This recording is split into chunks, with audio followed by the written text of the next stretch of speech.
everyone, welcome back to my channel. I hope you all are good. So आज के इस video में हम बात करने वाले हैं अबाउट इंडक्शन एंड ओरिएंटेशन कि इंडक्शन क्या होता है या फिर आप कह लीजिए ओरिएंटेशन क्या होता है, क्या क्या इसके ऑब्जेक्टिव होते हैं, क्या क्या इसके टाइप्स हैं, सारे ही हम इस लेक्चर में कवर करेंगे. सो स्टार्ट करते हैं आज का video. Orientation is a systematic and planned introduction of employees to their jobs, their coworkers and the organisation.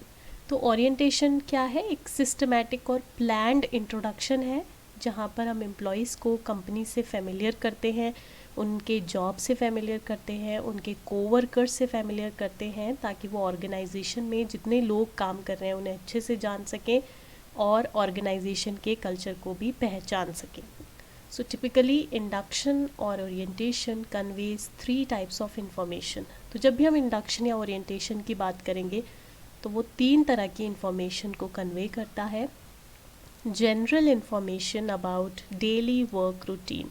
तो कोई भी डेली वर्क रूटीन के बारे में जनरल इंफॉर्मेशन, एक ऑर्गेनाइजेशन का रिव्यू या फिर ऑर्गेनाइजेशन की history, a detailed presentation perhaps in a brochure of the organization's policies, work rules and employee benefit. यहाँ पर एक डिटेल प्रेजेंटेशन या फिर बोल सकते हो आप ब्रोचर के फॉर्म्स में भी ऑर्गेनाइजेशन की पॉलिसीज़, वर्क रूल्स और एम्प्लॉय के बेनिफिट्स को कन्वे किया जा सकता है. So next are the objectives.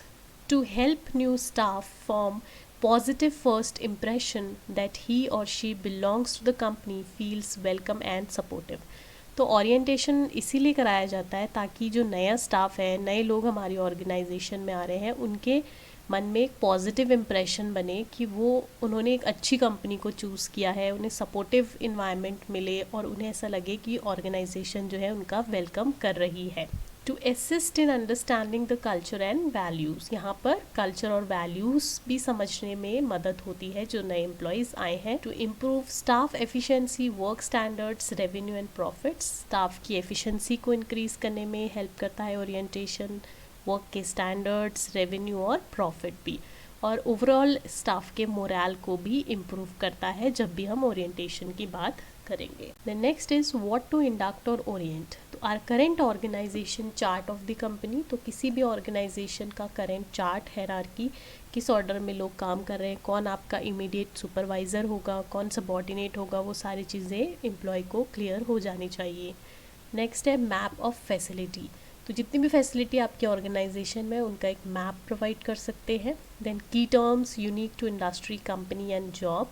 Job के बारे में जो भी आप वर्क रूल्स बताना चाहते हो उनको, वर्किंग एनवायरनमेंट किस तरीके का है, कंपनी की पॉलिसी कैसी है, वो सब यहाँ पर मेंशन होगी. और आप एक कॉपी भी प्रोवाइड कर सकते हो कंपनी की पॉलिसी की. लिस्ट ऑफ बेनिफिट्स जो एक एम्प्लॉय को ऑर्गेनाइजेशन से उसको मिल रहे हैं. देन लोकेशंस और टेलीफोन नंबर्स, जो फिर मेन लोग हैं ऑर्गेनाइजेशन में उनके टेलीफोन नंबर्स और लोकेशन प्रोवाइड करेंगे. ठीक है. Then sample copies of the company's publication. तो कंपनी की पब्लिकेशन की जो भी सैम्पल कॉपीज़ हैं वो यहाँ पर एम्प्लॉयज़ को प्रोवाइड की जाती है. अब आते हैं कुछ टाइप्स ऑफ ओरिएंटेशन प्रोग्राम में. So first is the formal and informal orientation. तो 3 तरीके के हमारे ओरिएंटेशन प्रोग्राम होते हैं. पहला होता है formal and informal orientation. Second is individual and collective orientation. Third is आपका सीरियल एंड डिसजंक्टिव ओरिएंटेशन. तो तीनों ही बहुत ज़्यादा इंपॉर्टेंट हैं जब हम ओरिएंटेशन की बात करते हैं. First one is formal versus informal orientation. So formal orientation has structured programme. So whenever we'll talk about formal orientation, यहाँ पर जो प्रोग्राम्स होंगे वो स्ट्रक्चर्ड होंगे. लेकिन जब हम इनफॉर्मल ओरिएंटेशन की बात करते हैं तो एम्प्लॉयज़ को डायरेक्टली ही जॉब में रख दिया जाता है, वहाँ पर कोई स्ट्रक्चर्ड प्रोग्राम नहीं होता. So formal program helps a new hire in acquiring a known set of standard. तो जैसे फॉर्मल नेम इंडिकेट कर रहा है कि यहाँ पर जो नए हायर होंगे वो एक सेट ऑफ स्टैंडर्ड के थ्रू वर्क करेंगे. लेकिन इनफॉर्मल प्रोग्राम में इनोवेटिव आइडियाज़ को प्रमोट किया जाता है और मैनेजमेंट के जो भी गोल्स होंगे उस पर डिपेंड करेगा कि किस तरीके से लोगों के आइडियाज़ को आप प्रमोट करोगे. ठीक है. तो यहाँ पर चीज़ें इनफॉर्मली तरीके से होती हैं और वहाँ पे फॉर्मल तरीके से होगी.